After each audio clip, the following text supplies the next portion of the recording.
Bonjour à tous, dans ce cours nous allons voir comment circuler et plus précisément comment bien se placer et effectuer des changements de direction en sécurité. En marche normale, vous devez toujours circuler le plus à droite, près du bord de la chaussée.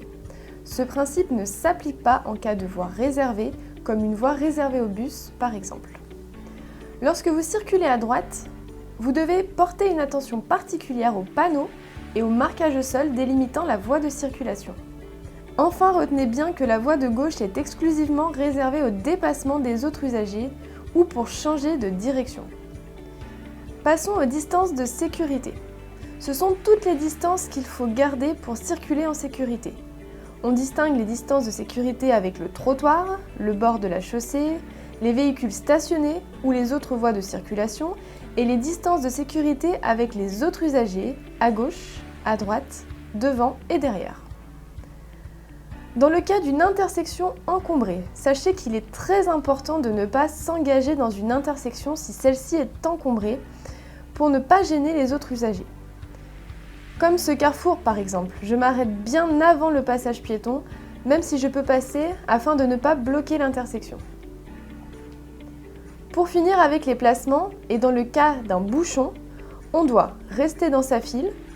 On peut cependant déborder par la droite, cela ne sera pas considéré comme un dépassement.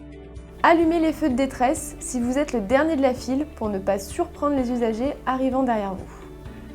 Et on ne doit pas slalomer entre les files, car cela est dangereux pour les autres usagers, et emprunter la bande d'arrêt d'urgence qui est réservée uniquement aux cas d'urgence, comme une crevaison par exemple.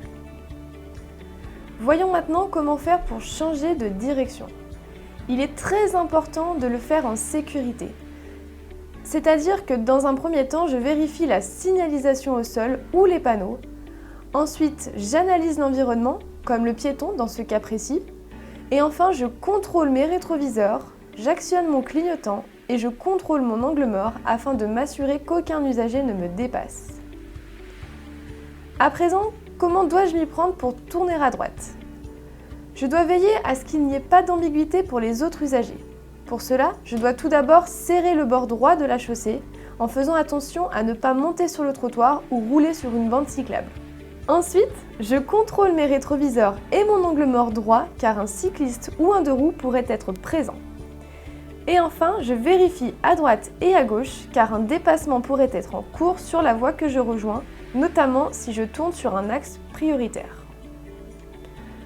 Comment faire maintenant pour tourner à gauche ? Premièrement, sur les routes à double sens de circulation avec 2 ou 3 voies. Je peux tourner à gauche car la ligne est discontinue. Je contrôle alors mes rétroviseurs, j'actionne mon clignotant gauche et je contrôle l'angle mort gauche. Ensuite, je serre la ligne du milieu de la chaussée.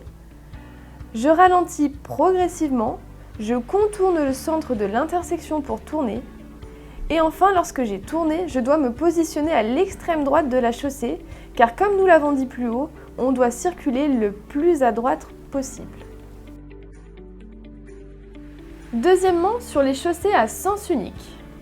Je contrôle toujours mes rétroviseurs, je mets le clignotant gauche, puis je contrôle l'angle mort gauche.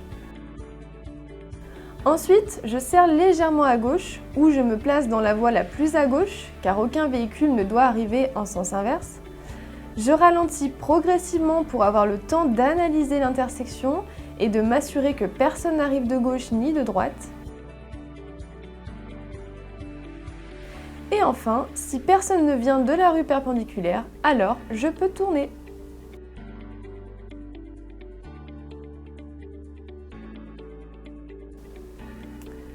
Enfin, comment tourner à gauche dans des carrefours dits à l'indonésienne ? Pour ce cas-là, je tourne devant le véhicule en face qui veut également tourner à sa gauche. On va donc se croiser par devant. Et surtout, je cède le passage au véhicule en face qui continue tout droit. Pour finir ce cours, passons à un cas pratique. Dans cette situation, je suis bien placée pour réponse A, tourner à gauche, réponse B, tourner à droite, ou réponse C, continuer tout droit.